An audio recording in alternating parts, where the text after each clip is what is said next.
स्वागत है आप सभी लोगों का साइंस और टेक के इस ऑफिशियल प्लेटफॉर्म वर्निक्स के ऊपर। मैं अंकित सिंह आप सभी लोगों का स्वागत करता हूं। जैसा कि पिछले वीडियो में मैंने पार्ट 1 कंप्लीट करा दिया था, जो एनवायरमेंटलिस्ट थे, पर्यावरण से जुड़े हुए जो विशेषज्ञ लोग थे, जिन्होंने पर्यावरण के लिए अथक प्रयास किए हैं या कुछ विशेष काम किया है पर्यावरण को बचाने के लिए, एनवायरमेंट को सेव करने के लिए, उसका पहला पार्ट मैं आपको कंप्लीट करा चुका हूं। आज जो मैं डिस्कशन करने वाला हूं इसका सेकेंड पार्ट है। जिसने भी पहला पार्ट ना देखा हो तो बिल्कुल आप जाकर देख सकते हो। प्लेलिस्ट में बिल्कुल नंबर से सजे हुए आपको सभी कुछ दिख जाएंगे, सारे के सारे टॉपिक आपको स्पष्ट वहां पे दिखेंगे। चलेगा, तो स्टार्ट करते हैं आज का सेशन। तो आज के सेशन में एक अगला नाम आपको देखने को मिलेगा, बड़ा फेमस नाम है क्योंकि उनको नोबेल प्राइज भी यहाँ पर मिल चुका है। तो यहाँ पे नाम देखने को मिलेगा बंगारी मथाई। ये लेडी हैं बंगारी मथाई, जो कि केन्या की निवासी हैं, केन्या में यहाँ पर रहती हैं। तो ये जानी जाती हैं सस्टेनेबल डेवलपमेंट के लिए, जानी जाती हैं, धारणीय विकास से जुड़ी हुई हैं। याद करिएगा, जब मैंने आपको धारणीय विकास के बारे में कंसेप्ट आपको बताया था कि ऐसा विकास जो कि पर्यावरण को मद्देनजर रखकर किया जाए या प्राकृतिक संसाधनों या नेचुरल रिसोर्सेज का इस तरीके से एक्सप्लॉयटेशन हो या इस तरीके से उसका यूज हो। एक्सप्लॉयटेशन से अच्छा शब्द है यूज होना, उपयोग होना, ताकि वो आगे वाली पीढ़ी के लिए, आने वाली जनरेशन के लिए भी बचा हुआ रहे। इसको बोला जाता है धारणीय विकास। इसके मैंने पूरे आपको सिद्धांत आपको बताए हैं। जिसने भी ना देखे हो तो आप बिल्कुल प्लीज आप जाइएगा प्लेलिस्ट पर, और प्लेलिस्ट पर सारे वीडियो आपको सजे हुए दिख जाएंगे। ये केन्या में ऑपरेशन ग्रीन बेल्ट मूवमेंट से जुड़ी हुई लेडी हैं, जो कि वृक्षारोपण के लिए जानी जाती हैं। इन्हें वर्ष 2004 का शांति का नोबेल पुरस्कार दिया गया है। केन्या की निवासी श्रीमती बंगारी मथाई, जिन्हें वर्ष 2004 में शांति का नोबेल पुरस्कार यहां पे दिया गया है। इसके अलावा ये धारणीय विकास से जुड़ी हुई हैं। साथ ही इन्होंने केन्या में ग्रीन मूवमेंट या ग्रीन बेल्ट मूवमेंट ये चलाया था। ग्रीन बेल्ट का मतलब है वृक्षारोपण करना, तो एक पट्टी में क्या करना, वृक्षारोपण करना, पौधों को लगाना, उससे ये जुड़ी हुई हैं। तो कई बार क्वेश्चन बन जाता है कि बंगारी मथाई कहाँ की हैं या इनको नोबेल प्राइज कब मिला है, या क्वेश्चन कर लेता है कि कौन धारणीय विकास से जुड़ा हुआ है या कौन धारणीय विकास से जुड़ा हुआ नहीं है। तो ये सारी बातों के ऊपर मैंने आपको बेसिक पॉइंट के जरिए आपको बताया। ये जो पीडीएफ जो आप देख रहे हो ये आपको टेलीग्राम चैनल के ऊपर उपलब्ध हो जाएगी। जो भी लोग मुझे नए यहां पर देख रहे हैं, मैं आप सभी को बता दूं, टेलीग्राम का लिंक डिस्क्रिप्शन बॉक्स में दिया हुआ है। आप वहां पे जाइएगा, टेलीग्राम लिंक के ऊपर आप क्लिक करेंगे तो आप आसानी से ज्वाइन हो जाएंगे। ये पीडीएफ मैं वहां पर सेंड आपको कर दूंगा। चलिएगा आगे की तरफ चलते हैं। अगला नाम आपको देखने को मिलेगा डॉक्टर सलीम अली। डॉक्टर सलीम अली, सभी लोग इस नाम से परिचित होंगे क्योंकि इनके नाम पर ही आपको देखने को मिलेगा doctor Salim Ali bird sanctuary. यदि आपने नाम सुना हो, पक्षी अभयारण्य जो कि जम्मू कश्मीर में स्थित है। डॉक्टर सलीम अली यह फेमस ऑर्निथोलॉजिस्ट, पक्षी विशेषज्ञ हैं। इन्होंने भारत में पक्षियों के विषय के ऊपर बहुत गहन शोध कार्य किया है, डीप रिसर्च यहां पर की है। इसीलिए इन्हें बोला जाता है बर्ड वॉचर, पक्षी प्रेक्षक भी कहा जाता है, और कुछ लोग बर्डमैन ऑफ इंडिया के नाम से भी जानते हैं। हिंदी बोलते हैं पक्षी पुरुष, या भारत का पक्षी पुरुष के नाम से भी इनको जाना जाता है। इसके अलावा एक पॉइंट और लिखा हुआ है, doctor Salim Ali national park आपको देखने को मिलेगा, या बर्ड सेंचुरी आपको देखने को मिलेगी, ये जम्मू कश्मीर में देखने को मिलेगी। बात करना चाहूंगा डॉक्टर सलीम अली की, जो कि पेशे से पक्षी वैज्ञानी या ऑर्निथोलॉजिस्ट थे। इन्होंने पक्षियों का अध्ययन और प्रेक्षण करने में सदैव अपने आप को व्यस्त यहाँ पे रखा था। ये सामान्यतः पक्षियों को ही देखते रहते थे, उन्हीं के बारे में रिसर्च करते रहते थे, उन्हीं को निहारते रहा करते थे। इसी लोग इन्हें पक्षी प्रेक्षक, बर्ड वॉचर या बर्डमैन ऑफ इंडिया के नाम से भी जाना जाता है। भारत सरकार ने जम्मू कश्मीर में इनके नाम पर डॉक्टर सलीम अली राष्ट्रीय उद्यान की घोषणा यहां पर की है। आपको देखने को भी वहां पर मिलेगा। डॉक्टर सलीम अली राष्ट्रीय पुरस्कार तथा फेलोशिप भी यहां पर प्रदान की जाती है। इन्हीं के नाम से देखने को मिलेगा डॉक्टर सलीम अली पुरस्कार और फेलोशिप, जो कि लोग पर्यावरण के लिए अच्छा काम यहां पे करते हैं, ये उनको यहां पर देखने को मिलती है या उनको मिलती है। ये आप देख पा रहे होंगे, ये दूरबीन इनके गले में हमेशा टंगी हुई रहा करती थी। आप देख पा रहे होंगे कुछ पिक में ऊपर की तरफ आया है, क्योंकि पक्षियों को ही इनका काम था देखना और उन्हीं के ऊपर रिसर्च करना या शोध करना।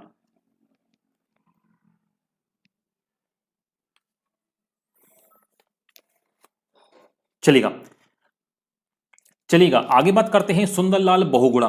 नाम आपने सुना होगा, चिपको मूवमेंट, चिपको आंदोलन, जो कि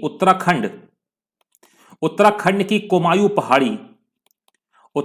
कुमायूं पहाड़ी से स्टार्ट हुआ था। चामोली जिला जो था, चिपको आंदोलन आप सभी को जानकारी होगी, वृक्षों से चिपककर, पेड़ पौधों से चिपककर उनको कटने से बचाना। तो सुंदरलाल बहुगुणा चिपको आंदोलन से यहां पर जुड़े हुए हैं। तो ख्याति प्राप्त पर्यावरणवेत्ता जो कि वृक्षों को कटने से बचाने के लिए चिपको आंदोलन इन्होंने शुरुआत यहां पर की थी, जिसको बाद में एक जन आंदोलन के रूप में परिवर्तित करने का श्रेय भी इन्हीं को जाता है। ये टेहरी बांध या टेहरी आंदोलन से भी यहां पर ये जुड़े हुए हैं सुंदरलाल बहुगुणा।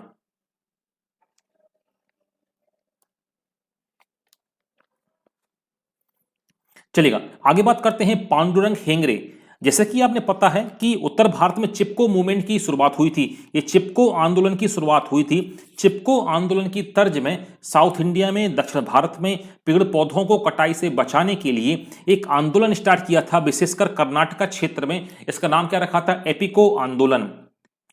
तो कर्नाटका में चिपको आंदोलन की तर्ज पर एपिको आंदोलन शुरू किया था, पांडुरंग हेगड़े ने शुरू किया था। इस एपिको आंदोलन के फलस्वरूप वृक्षों की कटाई पर कई मायनों में यहां तक अंकुश लगा हुआ था। दक्षिण भारत के लोग भी पर्यावरण विनाश के बारे में जागरूक हुए थे इसी आंदोलन के कारण।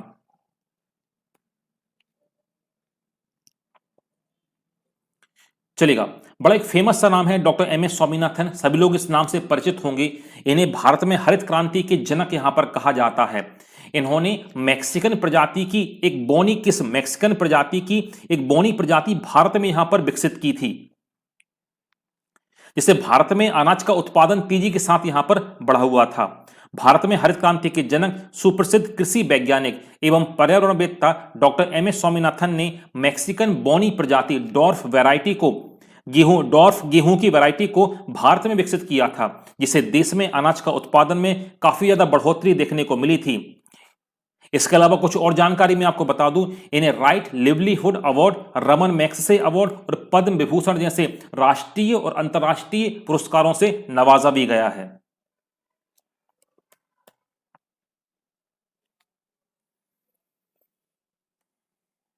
इस कैटेगरी में अगला नाम आपको देखने को मिलेगा चांडी प्रसाद भट्ट, जो कि चिपको आंदोलन के प्रणेता या इन्फ्लुएंसर यहां पर माने जाते हैं।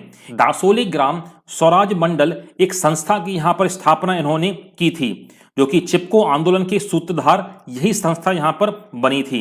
इन्होंने वृक्षों और वनों की रक्षा के लिए चिपको आंदोलन प्रारंभ किया था, जो आज पेड़ पौधों की रक्षा करने के क्षेत्र में एक अग्रणी भूमिका निभा रहा है। वर्ष 1982 की यदि बात करें तो 1982 में इन्हें रमन मैग्सेसे, जिसको आप एशिया के नोबेल के नाम से जानते हो, उससे भी नवाजा जा चुका है। जैसा कि मैंने आपको बताया, शाम के समय डेली यहाँ पे लाइव क्लास होती है। इस सेशन में अभी मैं एनवायरनमेंट की लगातार क्लासेस आपके साथ यहाँ पर ले रहा हूँ। आज मैं आपके साथ डिस्कशन करने वाला हूं महत्वपूर्ण एनवायरमेंटलिस्ट, महत्वपूर्ण पर्यावरणवेत्ता, जिन्होंने इस पृथ्वी को बचाने के लिए, या बोलना चाहिए कि इस बायोटिक कम्युनिटी या एबायोटिक कम्युनिटी दोनों को बचाने के लिए बहुत अच्छे काम यहां पर किए हैं। तो इन फेमस पर्सनालिटी के नाम से ढेर सारे क्वेश्चंस भी आपको अपने एग्जाम में देखने को मिलेंगे। राजेंद्र सिंह, तो राजेंद्र सिंह जो हैं ये एनवायरमेंटलिस्ट हैं, पर्यावरणवेत्ता हैं, जिन्हें जल पुरुष, वाटरमैन ऑफ इंडिया के नाम से जाना जाता है। इन्होंने भारत में जल संरक्षण के लिए बहुत अच्छे कार्य यहां पर किए गए हैं, इसलिए इन्हें 2015 में स्टॉकहोम वाटर प्राइज, आप देख पा रहे होंगे स्वीडन की कैपिटल स्टॉकहोम वाटर प्राइज से भी सम्मानित किया गया है। इसके अलावा और यदि बात बताऊं, 2001 में इन्हें रमन मैग्सेसे, आपने नाम सुना होगा रमन मैग्सेसे, जिसको बोला जाता है एशिया का नोबेल, उस पुरस्कार से भी इनको नवाजा गया है। प्रसिद्ध भारतीय पर्यावरणवेत्ता राजेंद्र सिंह को जल पुरुष के नाम से जाना जाता है। ये तरुण भारत संघ नामक एक गैर सरकारी संगठन के चेयरमैन भी हैं। मैं यहां पर लिखना चाहूंगा इस संगठन का नाम तरुण भारत संघ, ये इसके चेयरमैन भी हैं। वर्ष 2001 में, जैसा कि अभी मैंने आपको बताया भी है, इन्हें रमन मैग्सेसे पुरस्कार दिया गया है। इसके अलावा वर्ष 2015 में स्टॉकहोम वाटर प्राइज। इसके अलावा थोड़ी और जानकारी मैं आपको देना चाहूंगा, राजेंद्र सिंह को इस प्रतिष्ठित पुरस्कार पाने वाले भारतीयों में ये 5वें नंबर के भारतीय हैं जिन्हें ये प्राइज मिला हुआ है। स्टॉकहोम वाटर प्राइज ये मिला हुआ है, ये 5वें नंबर के भारतीय हैं।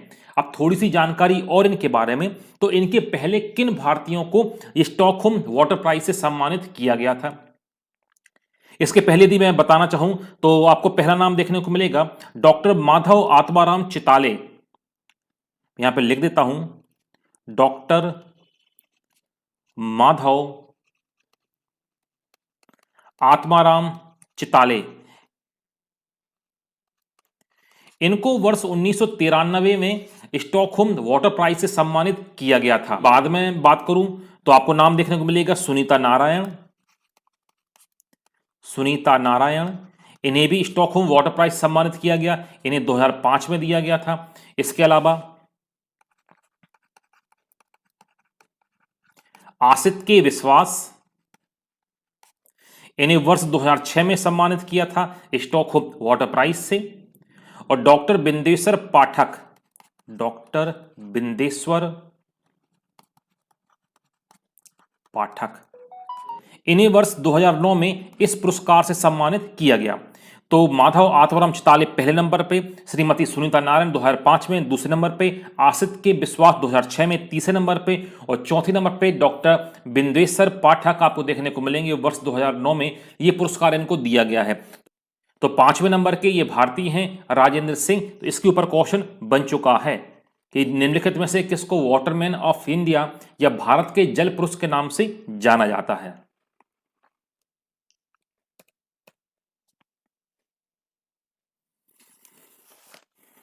अगली पर्सनालिटी है एजी टेंसले साहब। एजी टेंसले साहब का सभी लोगों ने नाम यहां पर सुना होगा। अंतर्राष्ट्रीय ख्याति प्राप्त पर्यावरण विशेषज्ञ रहे हैं ये। इन्होंने वर्ष 1935 में पारिस्थितिक तंत्र शब्द यहां पर दिया था। जो इकोसिस्टम शब्द आप सुनते हो, इन्होंने ही पहली बार यह शब्द यहां पर दिया था या इस शब्द का प्रयोग किया था वर्ष 1935 में। इनका पारिस्थितिक क्षेत्र में या पारिस्थितिक तंत्र में महत्वपूर्ण कार्य पूरे विश्व में सराहा जाता है। तो ये भी इन्वायरमेंट से जुड़े हुए ही हैं, ये इन्वायरमेंटलिस्ट हैं एजी टेंसले साहब।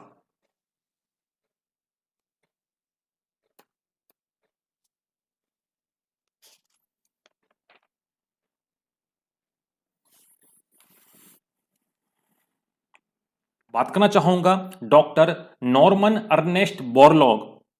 नॉर्मन अर्नेस्ट बोरलॉग जो हैं ये नॉर्वे मूल के अमेरिकी नागरिक हैं।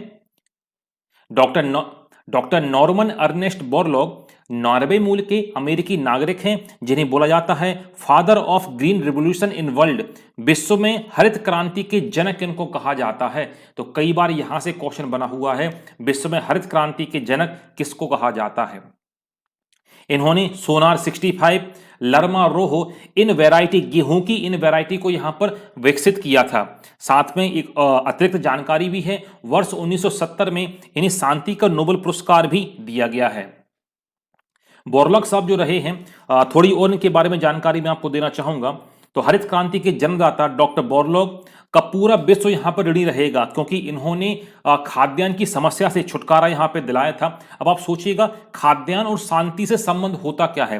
तो मैं आपको बता दूं, जब खाद्यान्न पर्याप्त होता है तो अराजकता जो एनार्की होती है बहुत मिनिमम होती है।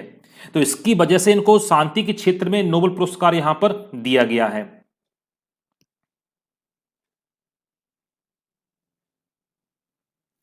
अगला नाम इसमें आपको देखने को मिलेगा बाबा आमटे।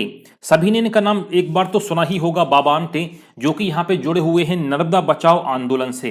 याद करिएगा, मैंने आपको पहले भी बताया है, नर्मदा बचाओ आंदोलन जो सरदार सरोवर बांध जो है उसकी ऊंचाई बढ़ाने के संदर्भ में ये आंदोलन की शुरुआत बाबा आमटे ने यहाँ पर की थी।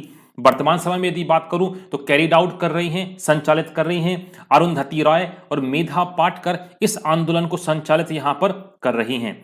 बाबा आमटे साहब जो हैं ये फेमस पर्यावरणवेत्ता हैं, इन्वायरमेंटलिस्ट हैं, इसके अलावा सामाजिक कार्यकर्ता भी हैं, जो कि नर्मदा बचाओ आंदोलन में अपनी महत्वपूर्ण भूमिका के लिए यहां पर जाने जाते हैं।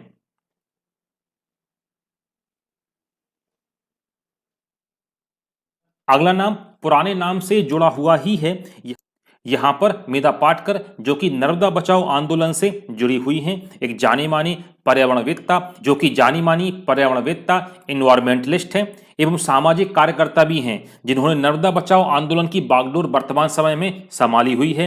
इन्होंने नर्मदा घाटी परियोजना के द्वारा विस्थापित किए गए लोगों की समस्याओं को सामने रखने की एक महत्वपूर्ण भूमिका भी यहाँ पर निभाई थी। सरकार के साथ जो वार्ता जो होती थी तो इनका भी एक महत्वपूर्ण योगदान उसमें शामिल था। मेधा पाटकर जो कि जुड़ी हुई है नर्मदा बचाओ आंदोलन से।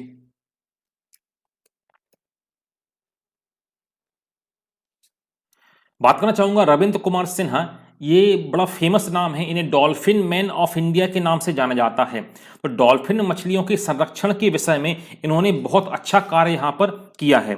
बिहार के श्री सिन्हा साहब या बिहार के श्री रविंद्र कुमार सिन्हा, जो कि डॉल्फिन संरक्षण एवं उनके ऊपर किए गए रिसर्च या सर्वे पर आधारित या उनके किए गए अथक प्रयासों के चलते इन्हें डॉल्फिन मैन ऑफ इंडिया के नाम से जाना जाता है। इनके अनुसार राष्ट्रीय जीव डॉल्फिन मछलियों में यदि अपन बात करें तो बिहार में इनकी संख्या सर्वाधिक देखने को मिलती है, और साथ ही ये राष्ट्रीय जलीय जीव भी है, नेशनल एक्वेटिक एनिमल भी है डॉल्फिन।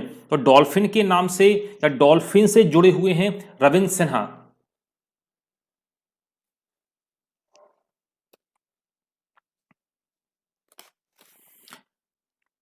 अगला नाम बहुत ही फेमस नाम डॉक्टर रामदेव मिश्रा।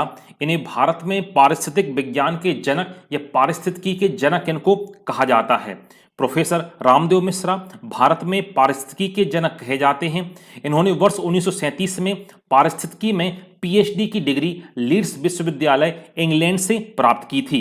इसके अलावा बीएचयू की अपन चर्चा करें, बनारस हिंदू यूनिवर्सिटी के संरक्षण में शोध कार्य भी यहां पर इन्होंने किया था। ट्रॉपिकल इकोलॉजी के क्षेत्र में यह ख्याति प्राप्त डॉक्टर रामदेव मिश्रा, जिनका नाम कहीं ना कहीं पारिस्थितिक क्षेत्र से बहुत गहन रूप से जुड़ा हुआ है, इन्होंने वर्ष 1956 में इंटरनेशनल सोसाइटी फॉर ट्रोपोलॉजिकल इकोलॉजी की स्थापना भी की थी। अनेक राष्ट्रीय एवं अंतर्राष्ट्रीय पुरस्कारों से इन्हें नवाजा भी गया है। तो बहुत ही महत्वपूर्ण नाम है डॉक्टर रामदेव मिश्रा। अगला नाम यदि चर्चा करूं, अल गोर। वर्ष 2007 का नोबेल शांति पुरस्कार संयुक्त रूप से inter governmental panel on climate change एवं अमेरिका के पूर्व उपराष्ट्रपति यही अल गोर साहब को साथ मिलकर यहां पर यह दिया गया था। यह पुरस्कार उन्हें मानव निर्मित क्लाइमेट चेंज के बारे में सामान्य जानकारी का प्रसार करने के लिए यह पुरस्कार दिया गया था। पुरस्कार स्वरूप मिलने वाली आधी राशि इन्होंने अपने एक संगठन एयरलाइंस फॉर क्लाइमेट प्रोटेक्शन को दान कर दी थी। जैसा कि लोगों को जानकारी भी है, क्लाइमेट चेंज पर आधारित एक documentary film an inconvenient truth के लिए 2007 का ऑस्कर पुरस्कार भी इस मूवी को मिला हुआ है या इस डॉक्यूमेंट्री मूवी को मिला हुआ है। तो ये भी एक फेमस पर्सनालिटी में यहां पे आपको देखने को मिलेंगे।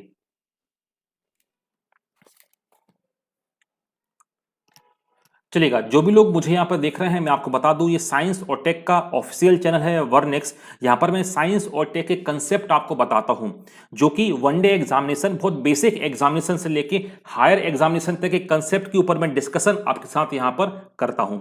तो जो भी लोग मुझे पहली बार देख रहे हैं मैं आपको बता दूं, डेली रात में 10 बजे यहाँ पे आपको लाइव क्लास आपको देखने को मिलती है। बहुत ही जल्द मैं आपकी फिजिक्स केमिस्ट्री क्लास भी स्टार्ट यहाँ पर कर दूंगा। और जो भी लोग मुझे यहाँ पर देख रहे हैं, कोई भी क्वेश्चन है, कोई भी क्वेरीज है, बिल्कुल आप पूछ सकते हो। कमेंट बॉक्स में भी आप पूछ सकते हो। इसके अलावा डिस्क्रिप्शन बॉक्स में आप जाइएगा, वहां पर टेलीग्राम चैनल ज्वाइन करने पर वहां पर भी आप सीधे क्वेश्चन मेरे से पूछ सकते हो। मुलाकात होगी कल रात 10 बजे, जहां पर मैं एक नया टॉपिक फिर आपके साथ डिस्कशन करूंगा। तब तक के लिए सभी को गुड नाइट, सब खैर।